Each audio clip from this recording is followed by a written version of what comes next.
Hi everybody, welcome to Vanessa's Daily Life. How are you guys doing today? Come on in and thumbs up the video if you are my friend. I hope you guys enjoyed the last segment of Diaries of a Traumatized Life Part 1. So, this is, I think, my first time doing Vlogmas, and I don't know, the last video, God just put it on my heart, which I always want to talk about the things that I've been through on my channel to encourage and motivate people. That's the whole reason why I even came to YouTube.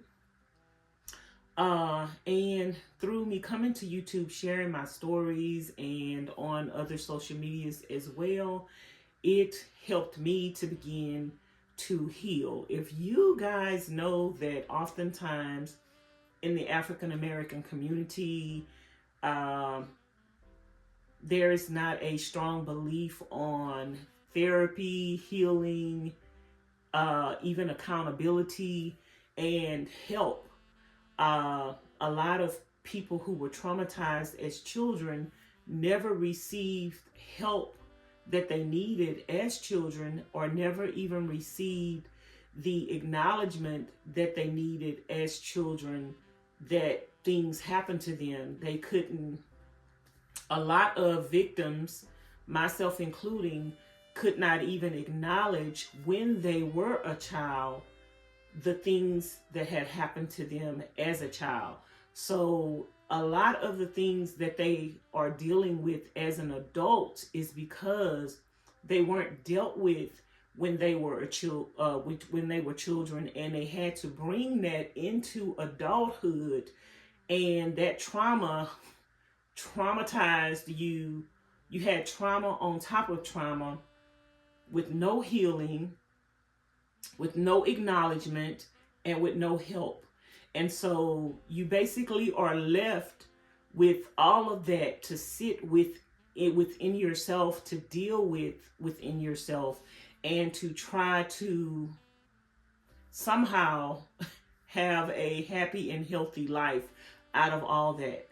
And it's near impossible. It's almost near impossible to have all these things happen to you as a child, grow up into an adult, never receiving help, never having any acknowledgement for the things that happen to you, and never even knowing and learning how to get over it. It's something that you are just thrusted in the world with, to just deal with, live with. And most of the older generations just want to tell you to get over it, but no one is giving you a format of how to get over it. Just the word get over it means to forget about it, don't talk about it, don't remind me of it, and leave me alone.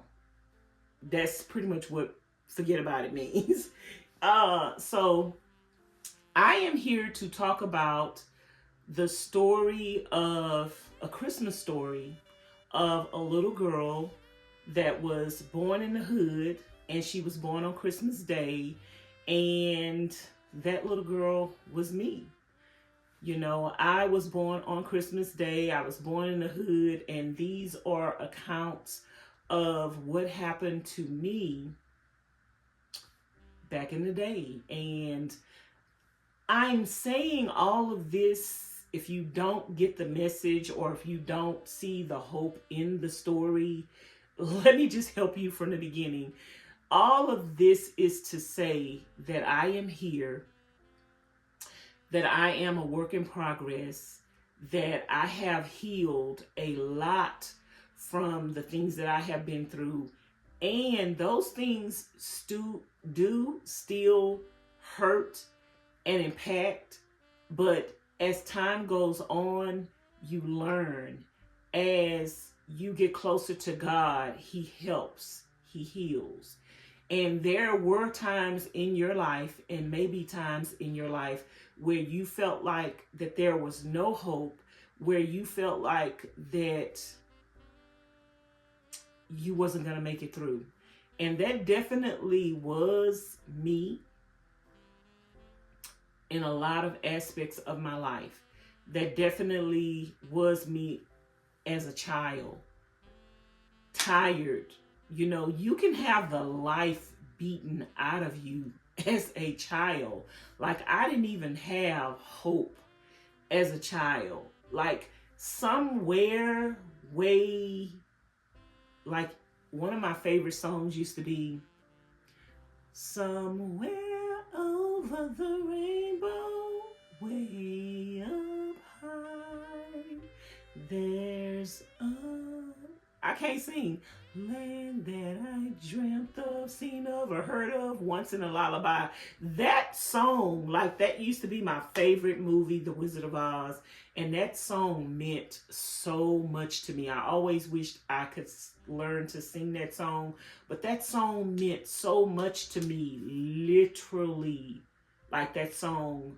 And I think even back then, like, I was a child, I was growing up. My parents didn't know God. I didn't know God. It was not taught in our home. But I think there was always a saving grace for me.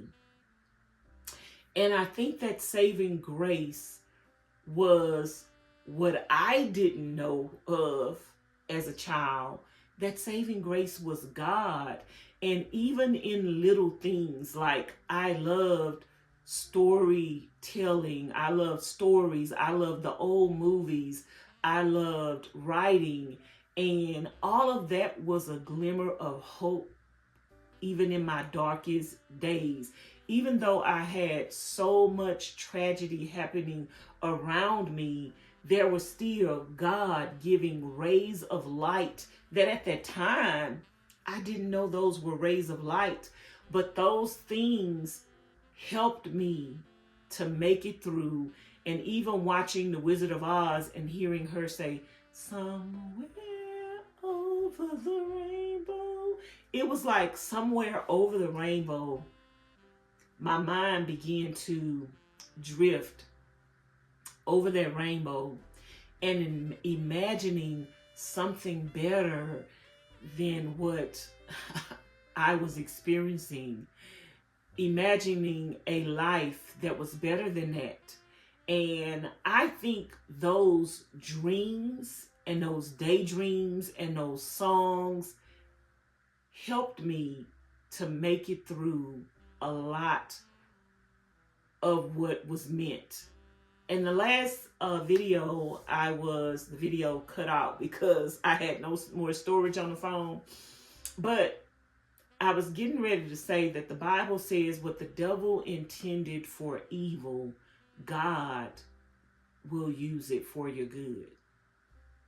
And the devil intended those things that happened to me as a child to destroy me. I don't think that the devil intended or wanted me to grow up and even make it to adulthood, because I grew up because of all the tragic things that happened to me, because of how I felt, because of how I was treated.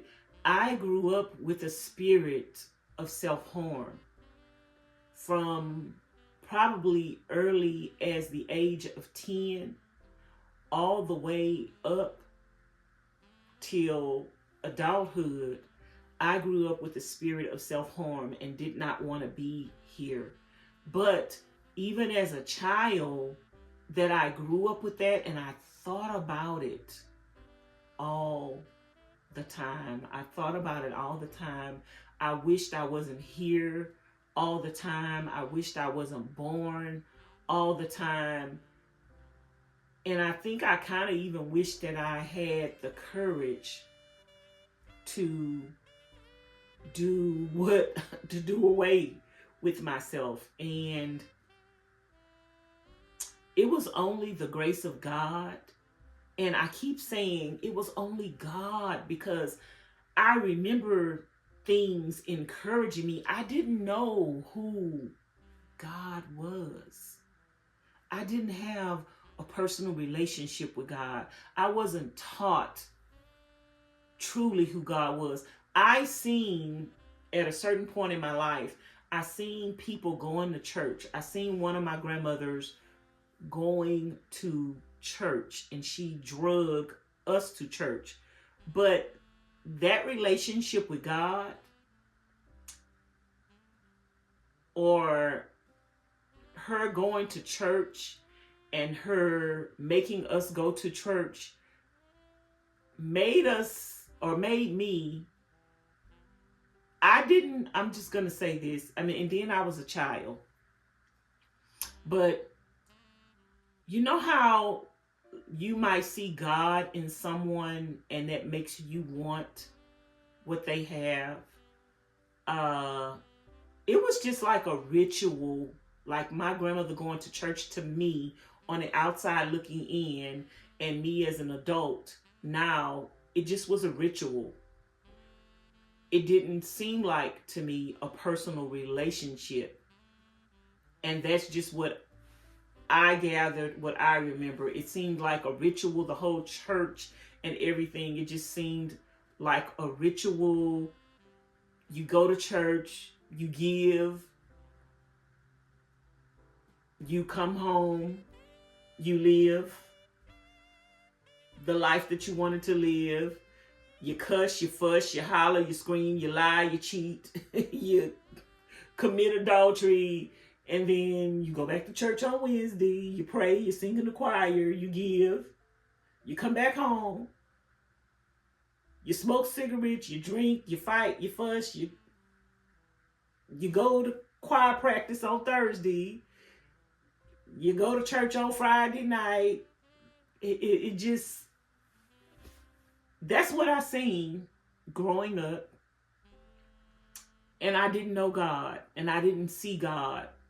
I didn't see God in the relationships of the adults in my life. My dad was an alcoholic. My mother was a teenage mom who subjected herself to domestic violence. She accepted it. She stayed. She had multiple kids, one behind another, from different men. She locked herself in a room, or whatever her haven was to survive, whatever her coping mechanism was. It was not to raise her children, love her children, nourish her children, protect her children. It was to hide away in a room with a man and make another baby. And so you don't grow up seeing God in your life, and you don't know of God.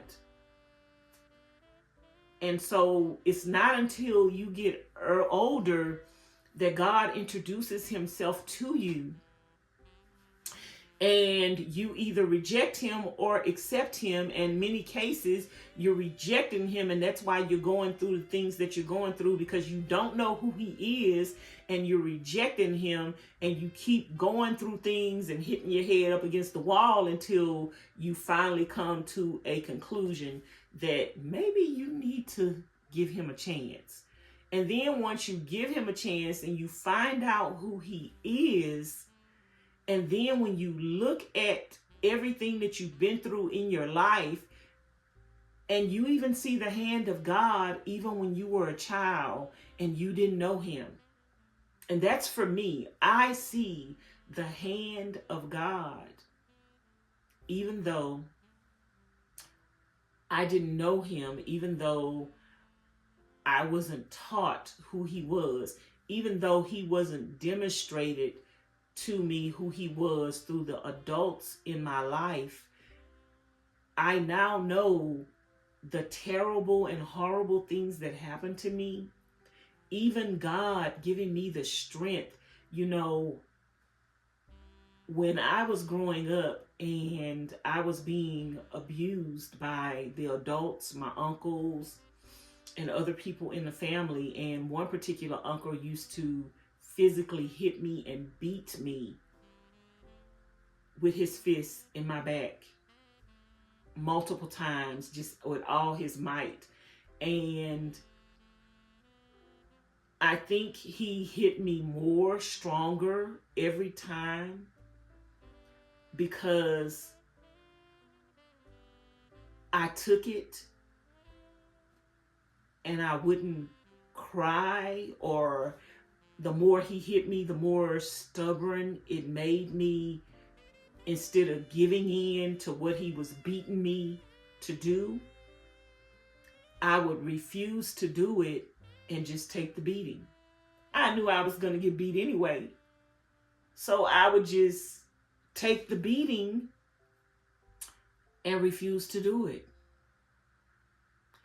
And where did that strength come from? Because sometimes people will abuse you because they think that you're weak.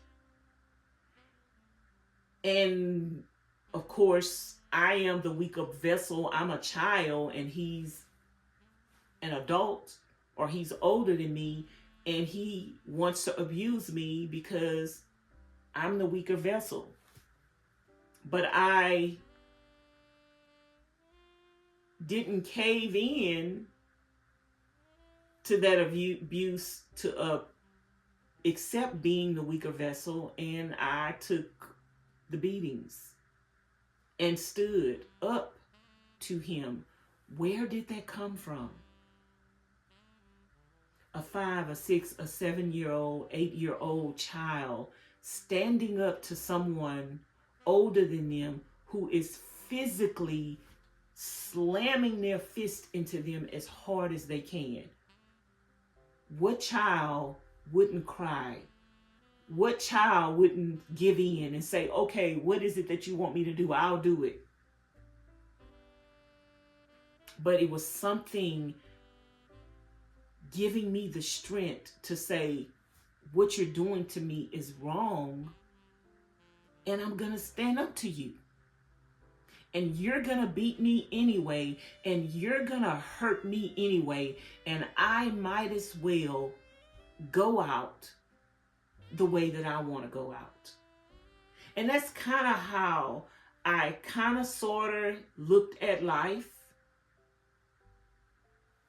Well, I'm going to go out like I might die tomorrow. And if I die tomorrow, I'm going to die fighting and standing up for myself. Where did that resiliency come from? And I had it. But I didn't know that that's what it was, and I didn't know that I had it. But when I got older, and now I look back on the things that happened to me as a child, and now I can say that God was there. He was there. He was there protecting me from the beginning. He was there when my dad used to fight my mom. He was there when I would grab my sisters and brothers and put them under the baby bed and lower the rail of the baby bed to protect us from the things that they were throwing around the room. He was there when the hollering and screaming would make me nervous, and my legs would just shake up and down, and they would beat me even more to tell me to stop crying. He was there. He was there. He was there when these godless people brought children into the world only to beat them, to put them in harm's way, to neglect them, to abuse them.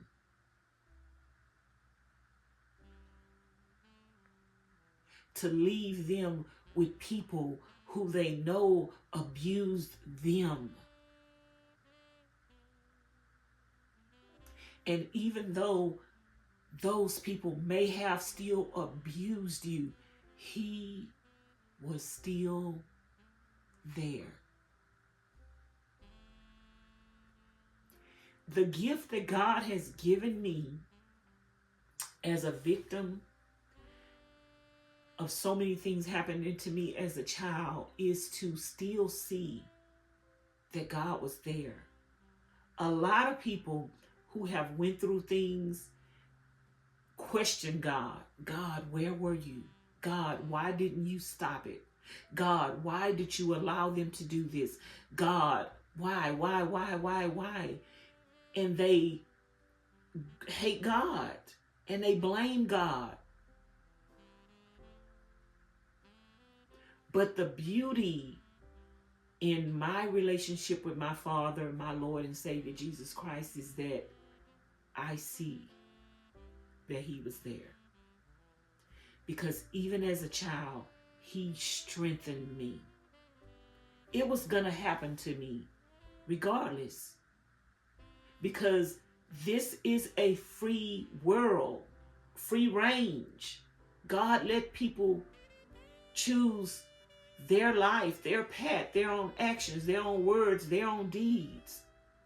God let them make their own choices. He don't force His will on anyone. So it was still going to happen to me regardless. My parents were going to be my parents.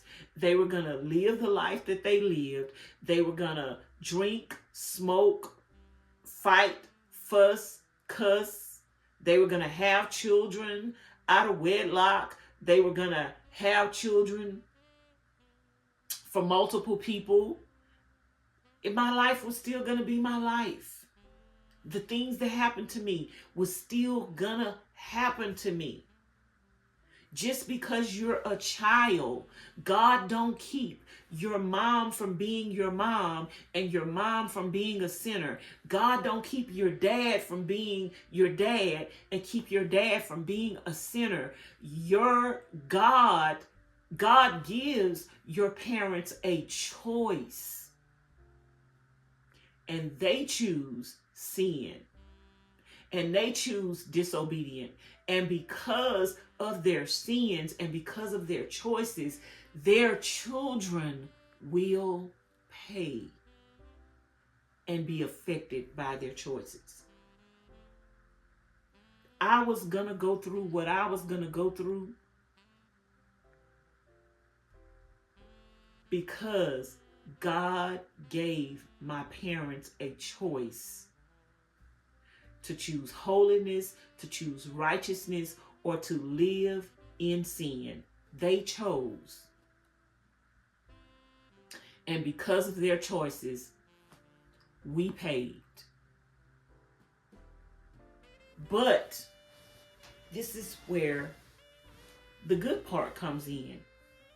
Even though God gave them free will, and even though we were affected and we paid, God still protected us. I have the hiccups. God still protected me. God still gave me that strength and that fortitude that angered the devil, because the devil was trying to destroy me as a child, using adults to try to just take the life out of me, to take the hope out of me. And it was something very strong and stern about me that makes me that no-nonsense person that I am today. It was something very stern and very resilient about me, even as a child. It was something about me, even as a child, that made me want to get my other brothers and sisters to protect them. To take on that responsibility. Like I said in some videos before, I didn't play with dolls. I didn't play with toys. I had real babies. I had real babies to change diapers. I'm a baby in a diaper, and I'm changing diapers. I had real babies to comb hair. I had real babies to fix bottles for. I had real babies to, by the time I got married at 16 and had a child, I already knew how to take the little pump and put water in it and put the little pump in the baby booty when they constipated.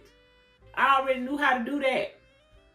I already knew how to take the little pump and get the snot out their nose when their nose was clogged up and they had a cold. I already knew how to do that.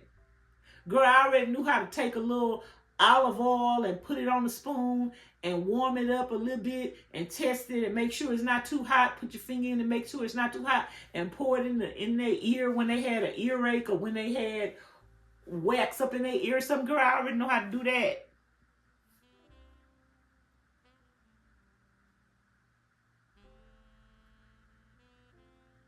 When I say I was a little woman as a child, what I mean by that is I was taking care of my mama's house. I was cooking, I was cleaning, I was taking care of her babies. I was combing her children's hair. I was putting her children to bed.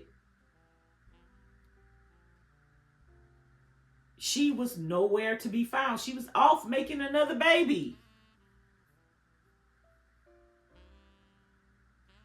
You know, my mom had, I think, probably 4 children by the time she was 20. I think 23. Something like that.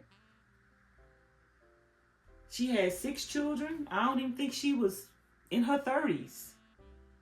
Had 6 children. And one day she told me, because I had a friend who had 10 children. Her mama had 10 children. And my mama told me if the government wouldn't have made her have her tubes tied, she would have had 10 children or more too. Why? I guess because it's easy to continue to just have children when you're not the one taking care of them. And that would have meant that all of her children would have been my responsibility. That's one reason that pushed me into getting married at an early age, because I was tired of the abuse. My mom physically, mentally, emotionally, and verbally abused me. And I was tired of that abuse. And in my opinion, I was also being abused by not growing up having a childhood and having to take care of her children and being responsible for everything that her kids did. And if they did something wrong, then I was in trouble. I was tired of it.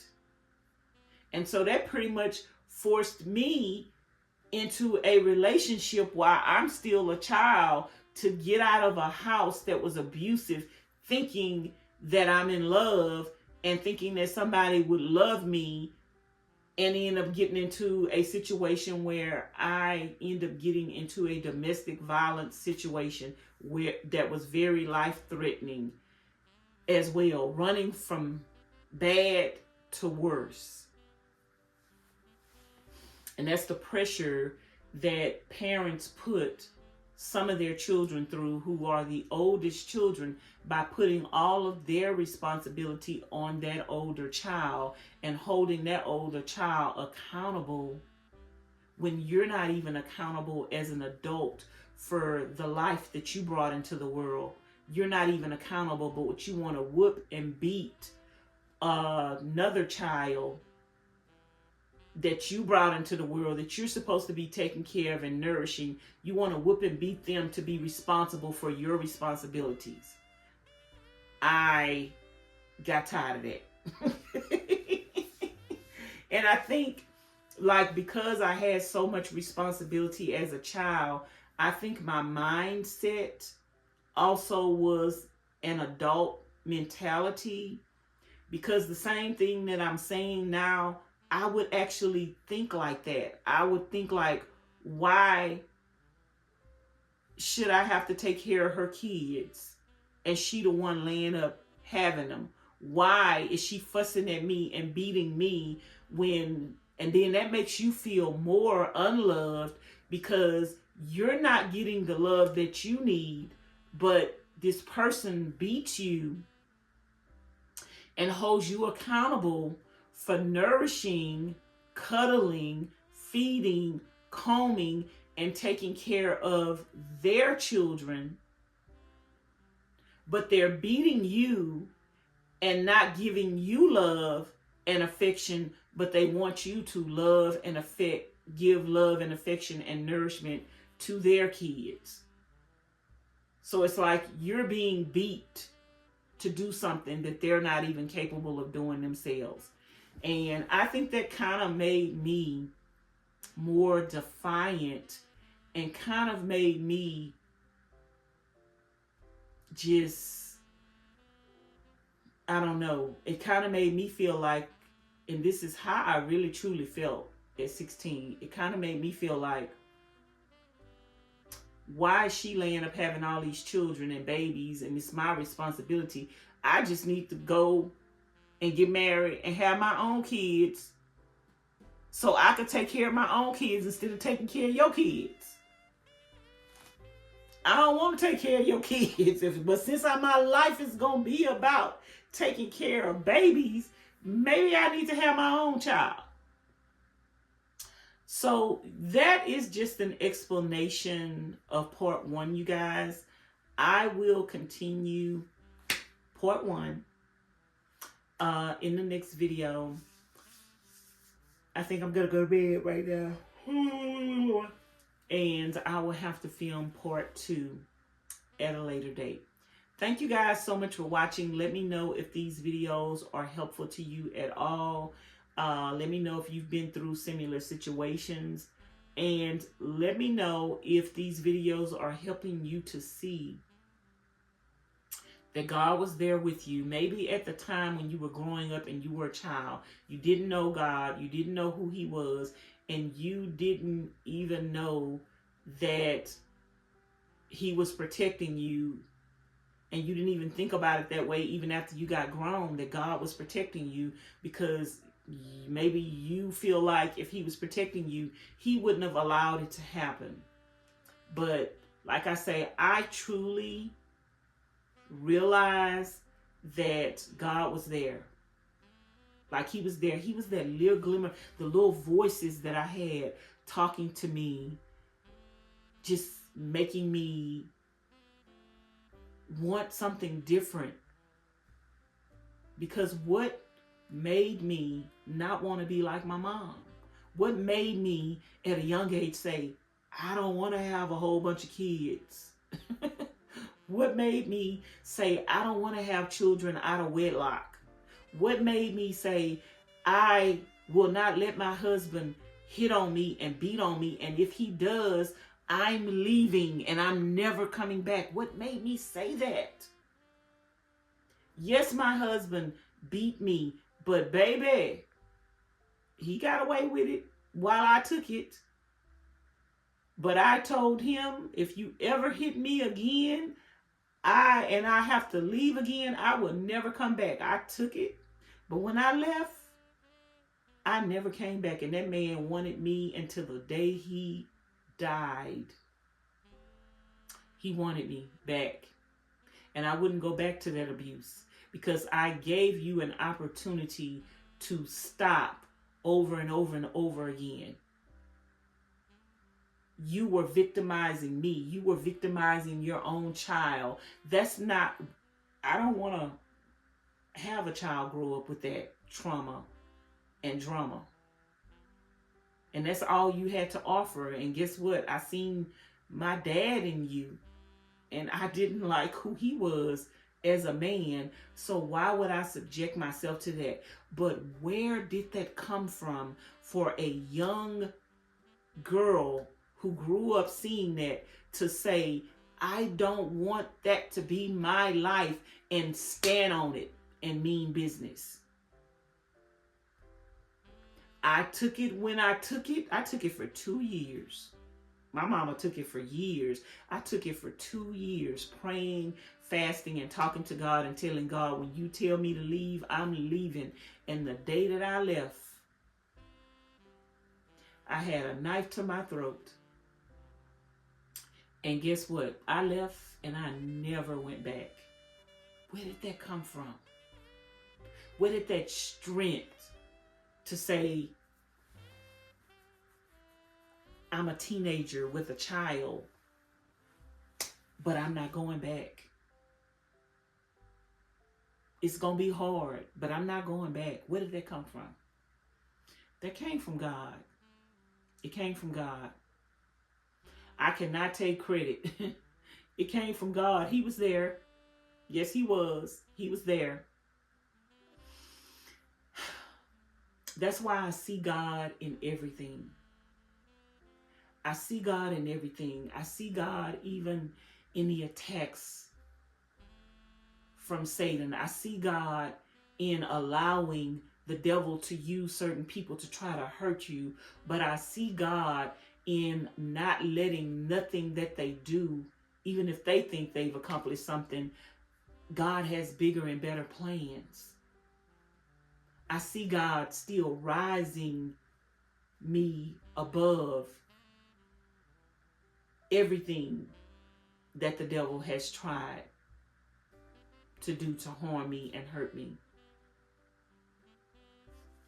So that's going to be it for today's video, you guys. Let me know if you guys want me to accompany these messages with a prayer as well. I know somebody out there has had the same struggles. I know somebody out there still is dealing with this and trying to recover and heal. And I know it could take years. And no one tried to get us help. No one tried to be that help. No one is taking accountability. The hurt and the pain and the suffering linger longer. Okay, you guys, I done said it about 10 times. I'm going to let y'all go. Thank y'all for watching. Don't forget to like, comment, share, and subscribe. Hit the notification bell, hit all, and then you should be notified each and every time I upload a new video or I go live. Also, you guys, I moved my live streams to my other channel. I changed my other channel name to Vanessa's Daily Live Streams. So I'll be going live on that channel several times a day. You won't see the live streams over here anymore unless it's like a special event like my birthday bash or something like that. I may go live over here. But if you want to see the daily live streams, make sure you subscribe to my other channel, Vanessa's Daily Live Streams. Stay subscribed to this channel as well, and so that way you'll get content on both channels. So if you do like the live streams, make sure you are subscribing to that channel as well. Otherwise, you will just see the regular videos coming out over here. I am doing Vlogmas, so that means I'm going to post a video every day, which I do that anyway. But yeah, so I'm taking the opportunity to tell you guys and encourage you guys on some of the things that I have been through in my life. And I hope that they bless and encourage somebody on this holiday season, because I do know that the holidays are very tough for a lot of people. So, you know, when God puts something on your heart, other people may not get it. Other people may not understand it, but it might just be for one person. And God said in his word that when one soul is saved, the heavens rejoice. So if there's one person out there that we can keep the devil from claiming their life and claiming their soul, it's worth it. I'm going to let y'all go. Bye now. Thanks for watching.